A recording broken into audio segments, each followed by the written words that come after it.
My name is Michael Howard, aged 52 at the time of the events recounted here. I was happily married to a woman I cherished, with 2 well-raised grown children, and I held a fulfilling, well-paying job. Life seemed to be sailing smoothly until it took an unexpected turn. The unraveling began on a nondescript Tuesday evening. I lingered a bit longer than usual at work, but not to a degree that would raise concern with my wife. As the rush hour traffic eased, I made my way home, adhering to my customary routine. Tuesdays meant Chinese takeout, a joint decision we had made. I dutifully stopped collected on my way back.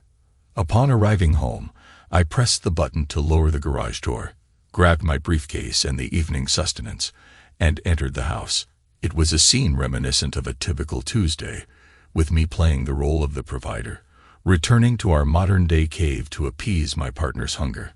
However, a slight deviation caught my attention. My wife's car was conspicuously absent from its usual spot. I dismissed it as her possibly running a spontaneous errand, assuming she'd return shortly.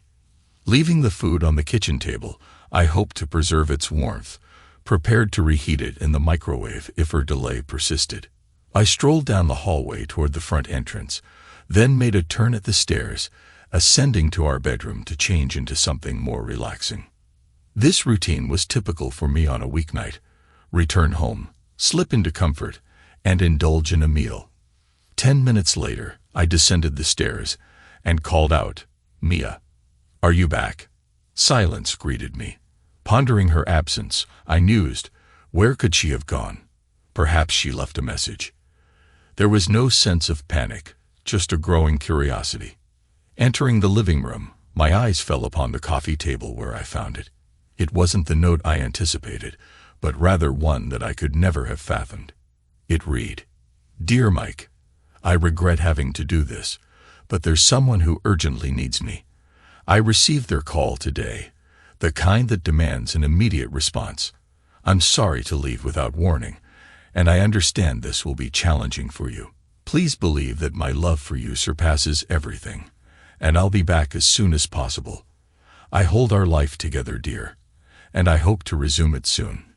Please don't worry about me. I'll take care of myself. Your loving wife." The letter she left sat innocuously next to her cell phone on the coffee table, a juxtaposition that only deepened my sense of bewilderment and unease.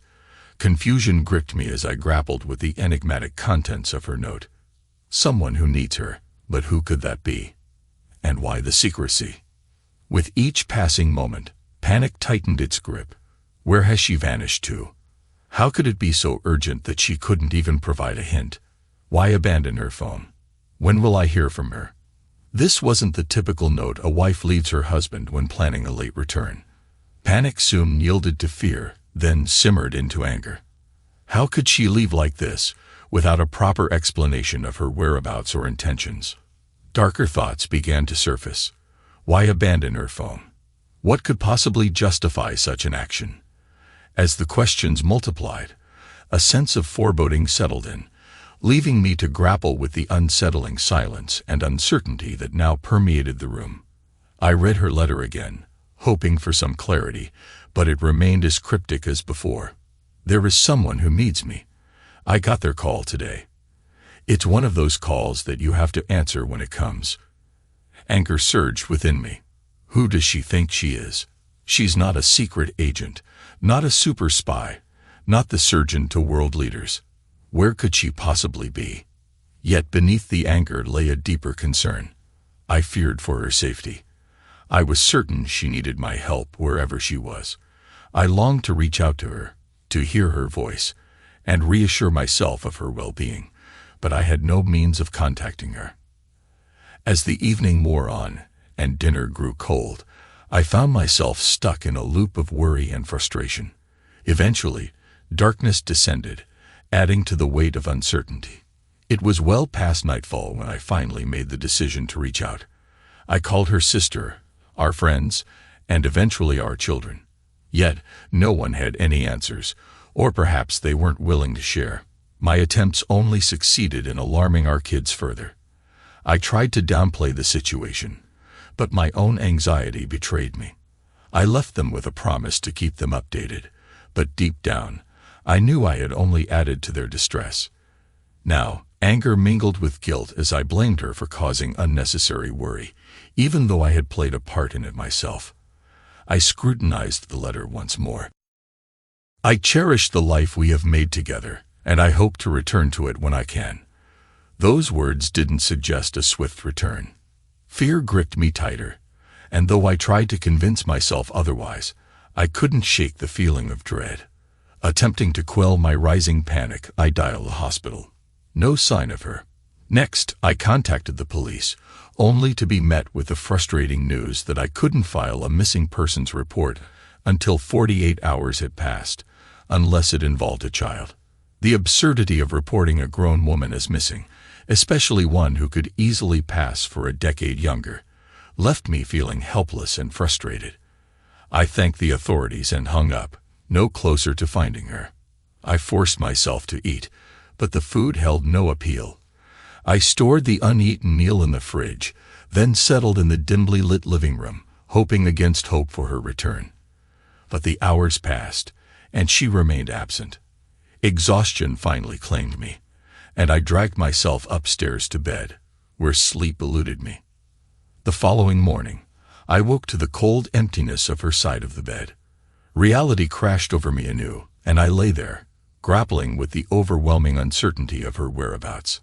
I called work to notify them of my absence. My uncharacteristic absence raised concern among my colleagues, prompting a barrage of calls checking on my well-being and offering assistance. Engaging with them briefly provided a welcome distraction from my mounting worries, though the relief was only temporary. I attempted to reach her office, only to be informed that she had called in and taken some time off. Initially, I entertained suspicions of withheld information, but as days passed, it became apparent that even her workplace was as clueless as I was. Despite multiple visits in hopes of gaining insights through face-to-face discussions, their knowledge mirrored my own, virtually non-existent. Realizing her absence since Tuesday only on Tuesday night, I adhered to the 48-hour protocol before heading to the police station on Friday morning to file a missing persons report. Presenting her note, I faced inquiries about prior occurrences of such behavior. Though maintaining composure under such stress is advisable, I found myself teetering on the edge.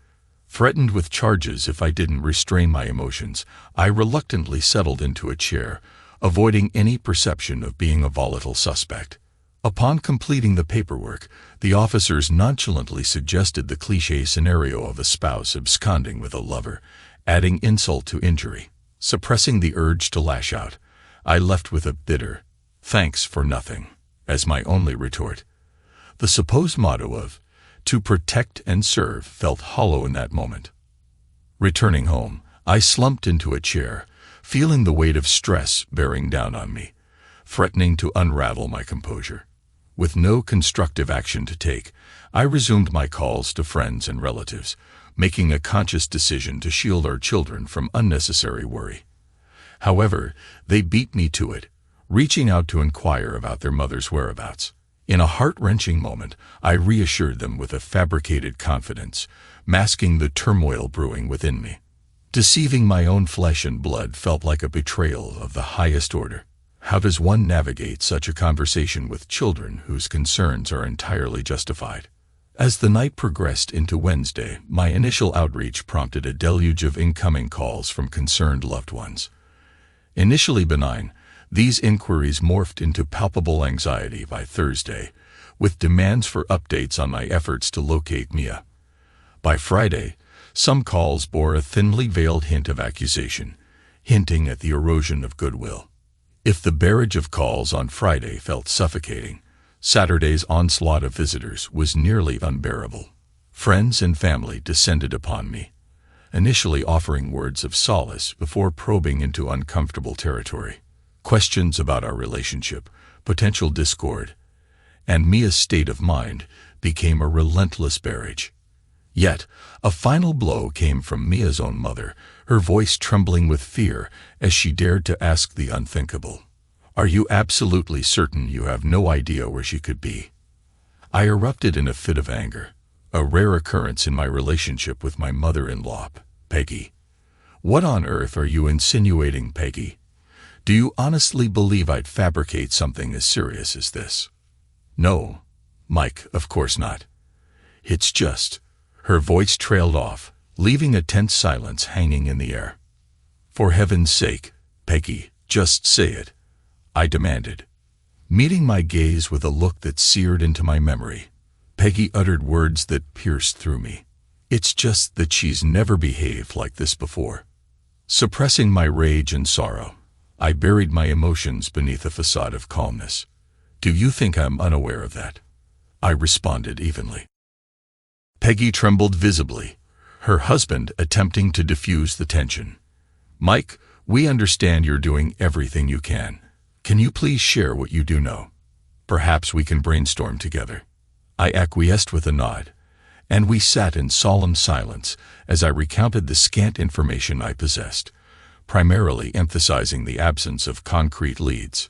Sharing Mia's farewell letter only deepened our collective confusion and concern. As accusations dissolved into shared anguish, we spent an agonizing hour grappling with the inexplicable void left by Mia's sudden disappearance, yet found ourselves grasping at straws, devoid of any semblance of an explanation. Thomas and Peggy graciously lingered into the afternoon as I busied myself preparing a modest lunch, anticipating a quiet gathering among the three of us.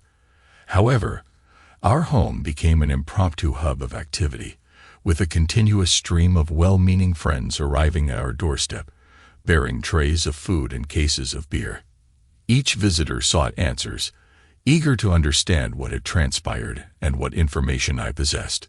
Eventually, I grew weary of recounting the events, and it was then that Peggy and Thomas intervened. To Peggy's credit, she abandoned any hint of blame, offering instead unwavering support and commendation for my concerns as a husband. Though I knew doubt lingered in the minds of many, their outward display of solidarity provided a much-needed sense of reassurance. I was emotionally drained as sympathetic acquaintances took turns expressing their solidarity and worry. I urged them to reach out to the authorities if any recollections surfaced that could aid in the search, yet privately harbored suspicions that someone held information they weren't divulging. I silently hoped that any pertinent details would eventually find their way to the authorities, even if I remained ignorant of them. However, for weeks, it seemed as though the investigation stagnated, with no significant developments. Then, exactly 2 weeks later, there was a minor breakthrough. The police had added my wife's car details to their list of potentially stolen vehicles. Whenever I voiced my wish for her car's discovery, accompanied by the hope it might lead to her whereabouts, I noticed subtle exchanges of skepticism among those present. I understood their unspoken doubts. The prevailing assumption seemed to be that Mia had fled voluntarily, and even if located, might choose not to return home.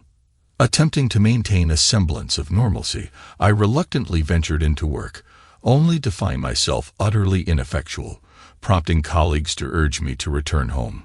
Yet even within the familiar confines of my own residence, I found myself engulfed in a cloud of helplessness.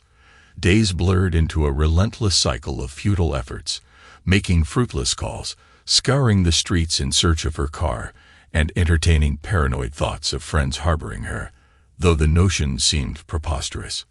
Each passing day brought mounting anxiety and frustration as my relentless pursuit yielded no results.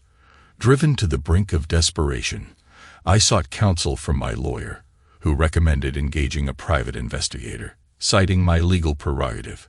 While the authorities begrudgingly acknowledged this right, their disapproval was palpable, cautioning against potential interference with their official proceedings.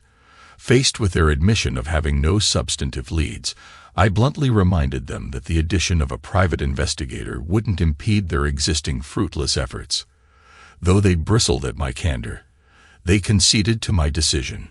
However, the private investigator's findings mirrored the police's, a disheartening void of information. As the weeks dragged on, my routine remained unchanged. Incessant calls, aimless drives, and vigilant monitoring of news updates. Yet a glimmer of hope emerged when, 2 weeks into Mia's disappearance, I uncovered a withdrawal from an ATM located 200 miles away. Hastily alerting the authorities reignited their scrutiny, prompting the arrival of detectives at my doorstep, ushering in a resurgence of suspicion and uncertainty. With a simmering sense of indignation boiling beneath the surface, I finally mustered the composure to confront them directly. No, I did not venture to that town and utilize that ATM, I asserted, my voice tinged with a controlled fury that bordered on explosive. I've been here in this town every moment. While you sit idle, I've been tirelessly searching, calling, and doing far more than any of you. Now that you have a lead, get off your lethargic backsides and pursue it. Their evident disdain for me was palpable, but I remained resolute in my determination, utterly indifferent to their opinions. After a protracted half-hour of exchanged assurances and tacit insinuations, they begrudgingly departed. To their merit, they promptly notified the authorities in the town where the ATM transaction occurred, catalyzing a breakthrough. 2 days later, the pivotal discovery ensued when Maya's car was located in a hospital parking lot. The local police reached out to me with a directive: "Don't intervene. Let us handle this." My response was unequivocal. "Like hell," I retorted, resolving not to yield. Setting out on a 3-hour journey, I arrived at the hospital parking lot, my nerves taut with anticipation. The minutes stretched into an agonizing eternity as I scoured the lot, my senses heightened. Amidst the sea of vehicles, I discerned 2 individuals in suits, unmistakably law enforcement. Approaching them with firm resolve, I demanded verification of their authority. "Show me your badges," I commanded, holding steadfast. Though met with evident displeasure, they complied with my request. Kneeling down, I pressed for information, only to learn that they had secured Mia's car, yet remained unaware of any recent activity surrounding it since their arrival.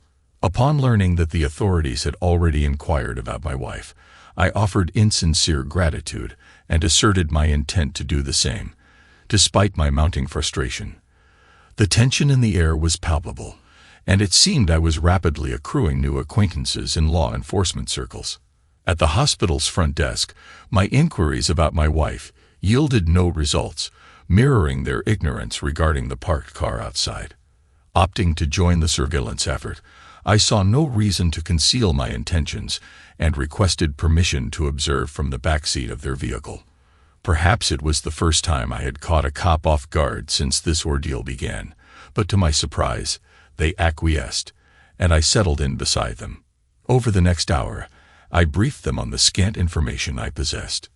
As their shift drew to a close, they granted me permission to maintain watch over the car, albeit with a clear directive: no interference whatsoever. Their instructions were unequivocal. If anyone approached the vehicle, whether from the hospital or arriving separately, I was to refrain from action and simply notify them. The message was clear: observe and report without deviation. I nodded in acknowledgement, understanding the gravity of their directive. Remember, there's a slim chance they have your wife, and could lead us to her, but it's more likely they simply purchased the car from someone else. However, they might assist us in tracking down the seller. It's crucial that you refrain from any action. Do you understand?" The officer reiterated, his tone grave. For the first time since this ordeal began, the gravity of the situation fully sunk in, and I nodded in solemn agreement. Returning to my car, I assumed a vigilant posture, hunched down in my seat, my gaze fixated on Mia's car for the next 3 agonizing hours. Only the most urgent necessity could pry me away from my post, and even then, I executed the quickest restroom visit in recorded history, darting in and out of the hospital so swiftly that I was still adjusting my clothing as I hurried back through the lobby. An hour later, my heart lurched as a figure approached Mia's car. Breath caught in my throat. I watched in disbelief as Mia herself emerged. She retrieved something from the vehicle before heading back into the hospital. Instinct urged me to follow, maintaining a cautious distance, wary of alerting her to my presence. Approximately 20 yards behind her, I shadowed her into the hospital, tracking her movements until she reached an elevator, her final destination the 3rd floor. Peering into a room, my confusion mounted as I observed Mia, seated beside a man's bed, her hand clasped tightly in his. A mix of anger and bewilderment surged within me as I cleared my throat, prompting Mia to turn and confront my presence in the doorway. Her reaction was swift as she fainted before me. Summoning a nurse to attend to her, I seized the opportunity to scrutinize the man in the bed. A stranger to me, he held no familial resemblance, yet to Mia, his significance eclipsed even that of her marriage and family. In that moment, it became painfully evident that he held a place of paramount importance in her life, superseding all else, including me. As one mystery seemed to unravel, another emerged, casting a shadow of uncertainty over the scene. While the nurse tended to Mia, I seized the moment to notify the local detectives of her discovery. They instructed us to remain in place, promising to arrive promptly, and I provided them with the room number. With each passing moment, the impending confrontation filled me with a sense of foreboding, replacing the fear that had previously gripped my heart. As Mia regained her composure, her demeanor bordered on hysteria. Her responses were limited to shaken headshakes as I implored her for answers. "Why, Mia? Who is this man? Why did you vanish like that? Why keep us in the dark? Why not let us know you were safe? Mia, please, what's happening?" I pressed, my tone a mix of calm resolve and icy disbelief. Though she appeared on the verge of speaking several times, her resolve crumbled each time, tears streaming down her face. Standing there, waiting in limbo, my mind reeled with questions and uncertainties until the detectives arrived, relieving me of the burden. Stepping aside, I allowed them to take charge, but to my surprise, they'd promptly requested my exit from the room. One detective accompanied me, firing off a barrage of inquiries. I recounted the sequence of events truthfully, from witnessing Mia's approach to confronting her in the room, though I swiftly clarified that confrontation might have been an ill-fitting term, assuring him vehemently that I had not inflicted any harm upon her. Yet as the interrogation intensified upon learning of the nurse's discovery of Mia on the floor, I found myself subjected to even deeper scrutiny. Meanwhile, his partner engaged in conversation with Mia, seeking answers of their own. Eventually, whether through my own persuasion or Mia's testimony, the detectives seemed convinced that I bore no responsibility for my wife's distress. However, their insistence on my departure persisted, prompting a decisive ultimatum from me. "Mia, if I walk out that door, I'm filing for divorce. Do you hear me?" My declaration triggered another wave of hysteria from Mia, her pleas for me to stay echoing in the room. Refusing to yield, I locked eyes with the detective, asserting firmly, "I'm not leaving until I have some answers." After some deliberation, they relented, permitting my return to the room. With a steely resolve, I broached the delicate subject matter, seeking clarity amidst the confusion. Yet, Mia's responses offered little solace, cloaked in cryptic half-truths and veiled references. He was an old flame from her school days, her first love, now facing his mortality alone. Beneath these sparse revelations lay a tapestry of unspoken complexities, leaving me to parse through the silence in search of understanding. "How have you managed to live for 2 weeks without using your credit card?" I pressed, breaking the heavy silence that hung between us. Maya remained silent for a prolonged moment before finally confessing, "I've been staying at his place." "So, you know where he lives?" I inquired, my tone tinged with disbelief. "Of course," she replied tersely. "And you have a key?" I continued, probing for more information. She simply nodded, avoiding eye contact as she stared at the floor. The weight of my accusation loomed heavy in the air, the consequences of being wrong a daunting specter. "How long have you had a key to his place?" I demanded, my frustration simmering beneath the surface. Maya's response was a non-committal shrug, her silence speaking volumes. The realization hit me like a freight train. 2 weeks of agonizing uncertainty, waiting in the dark for answers. "How long, Mia?" I pressed, my voice edged with a mix of anger and despair. Her continued silence spoke volumes, confirming my worst fears without uttering a single word. In that moment, my mind recoiled from the overwhelming truth, the numbness of shock enveloping me. Okay, at the very least, you owe me a visit to his place. I need to see where you've been staying, I declared, steeling myself for the inevitable confrontation. Mia's horror was palpable as panic seized her, but ultimately, she relented, nodding in resignation. With a heavy heart, she retrieved her coat, and we made our way to the car. I'll drive, I asserted firmly, the weight of the situation heavy upon me. And then I'll bring you back. Her surprise was evident, but she acquiesced nonetheless, accepting the terms of our journey into the unknown. By then, it seemed the detectives had deemed the situation a personal affair. With the final admonition to avoid any foolish actions, they departed, leaving us to navigate the tumultuous aftermath alone. Maya remained largely silent during the drive, her voice only breaking the silence when necessary to provide directions. In a hushed tone, she murmured, "They mentioned we might have to reimburse the police for their time." Though the implication of her words stirred a myriad of questions within me, I opted to remain silent, allowing the matter to hang in the air between us. As we pulled into the driveway of a modest townhouse, a sense of apprehension gripped me, knowing that the answers to my questions likely lay within its walls. With Mia leading the way, we entered, and as I traversed through the living room, I couldn't help but notice familiar items. A pair of my wife's shoes by the sofa, her favorite scarf draped over a chair. Ignoring Mia's plea to refrain, I pressed forward, my heart pounding in my chest.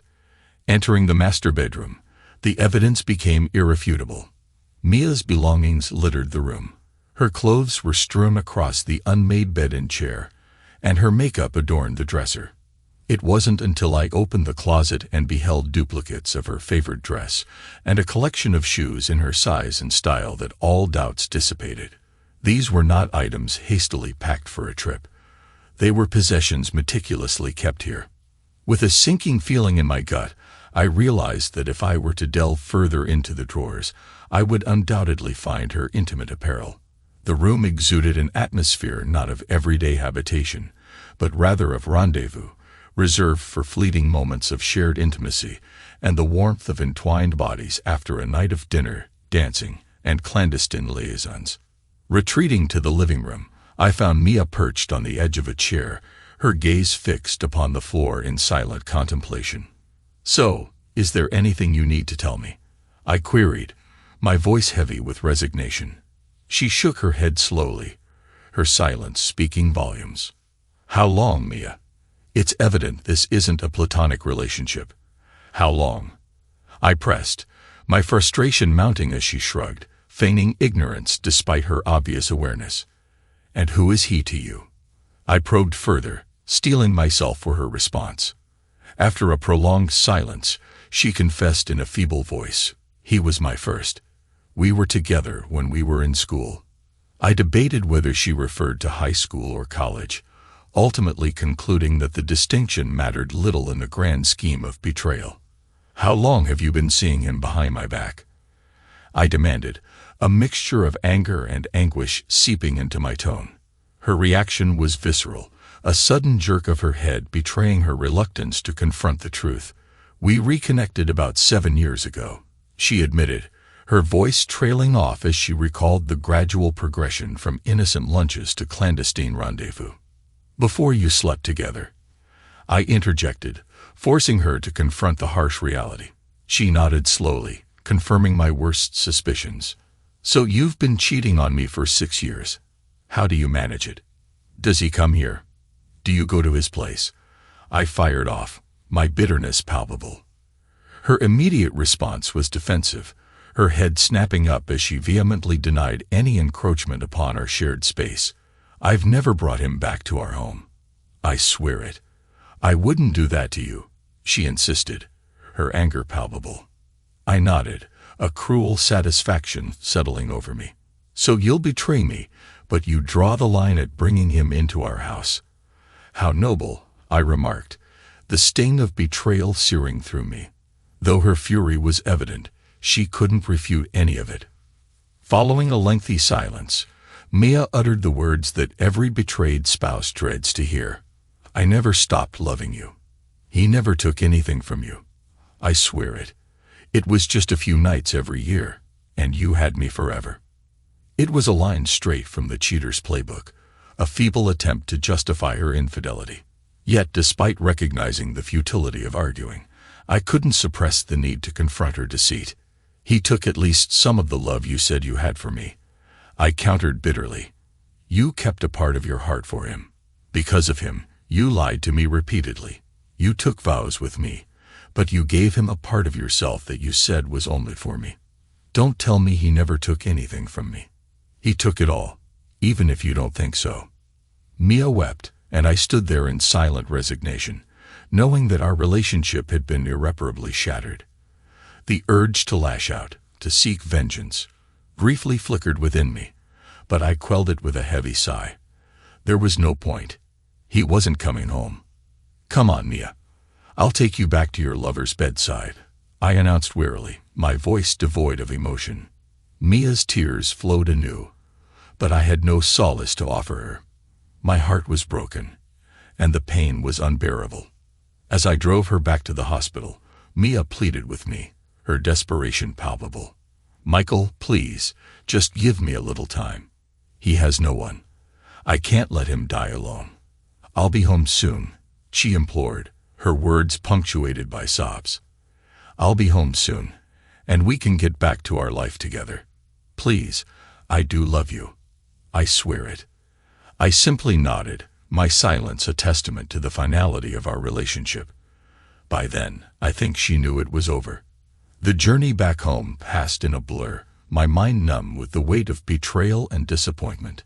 2 weeks of anguish and uncertainty, all the false hope and reassurances from friends and family, now reduced to ashes. I was drained, physically, emotionally, utterly hollow. I stumbled through the door, collapsing into my favorite chair, consumed by a whirlwind of emotions. Time became a meaningless blur as I grappled with the devastating reality of my shattered marriage. The first call came, piercing through the silence like a knife, jolting me back to the present. It was her parents, their voices tinged with concern and urgency, seeking answers I wasn't sure I had. In that moment, I realized I had fled 200 miles without a word to anyone. Briefly, I toyed with the idea of sparing Mia the embarrassment, but the last remnants of my love for her crumbled away as I recounted the painful truth to Thomas and Peggy. Their disbelief mirrored my own initial denial, until the stark details of what I had discovered in his townhouse left no room for doubt. Whether they believed me or not was inconsequential. My marriage was irrevocably over. It was a bitter truth that pierced through my heart and settled like a heavy weight in the pit of my stomach. Mia's betrayal, years of deceit and infidelity, rendered any hope of reconciliation futile. With a heavy heart, I reached out to her friends, holding nothing back as I divulged the painful truth. While I struggled to contain my anger, I refused to shield Mia from the consequences of her actions. Next came the hardest call of all, speaking to our children. I tried to soften the blow, but honesty demanded that I reveal the grim reality. Their mother was with her lover, who lay dying in a hospital bed. They recoiled in disbelief, clinging to a glimmer of hope that I knew to be false. When they asked if forgiveness was possible, I could offer no assurances, only a haunting admission that trust had been irreparably shattered. As I apologized for the upheaval our family faced, I made a painful decision to end our marriage, sparing them the burden of deceit. Yet in my haste to shield them from further pain, I forgot that they were still unaware of their mother's whereabouts. I urged them not to inform her, emphasizing the need for her to spend what little time remained by his side. Despite their protests, they reluctantly acquiesced, understanding the gravity of the situation. 2 weeks later, he passed away, and Maya returned home to find me gone. Divorce papers were served a week after her return. I didn't flee town or vanish into obscurity. Instead, I simply relocated to an apartment until I found a new place to call home. It was a decision made with the well-being of our children in mind, ensuring they could visit us both without inconvenience. Mia made attempts to change my mind, appearing at my office or my new residence, pleading and bargaining, but my resolve remained steadfast. Despite her tears and ultimatums, the irreparable damage wrought by 6 years of betrayal, and 7 if you count the covered lunches, dinners, and dancing, left no room for reconciliation. Lies had corroded the foundation of our marriage, eroding the trust I had once held so dearly. It's been 2 years since the finalization of our divorce. I don't pry, but our children inform me that Mia's existence has become routine, work and home, with no semblance of a social life. It pains me to witness her suffering, but I am powerless to offer solace. As for myself, the wounds have yet to fully heal, though the passage of time has dulled the sharp edges of pain. While I haven't ventured into the realm of dating, I find myself noticing other women, signaling the slow reawakening of my romantic inclinations. However, trust remains a distant prospect, particularly outside the confines of professional interactions. The reasons behind Mia's betrayal elude me, and I doubt I'll ever glean insight into her motivations or rationalizations. Perhaps I could seek answers, but what purpose would it serve? Her actions were her own, and she evidently found a way to reconcile them with her conscience at the time. There's something I've never disclosed to anyone before. I never learned his name. A man lay on his deathbed, and a townhouse served as the backdrop for my wife's infidelity. For me, that was sufficient. Revenge was futile in the face of mortality, and forgiveness proved elusive for a spouse who had breached the bonds of trust so egregiously.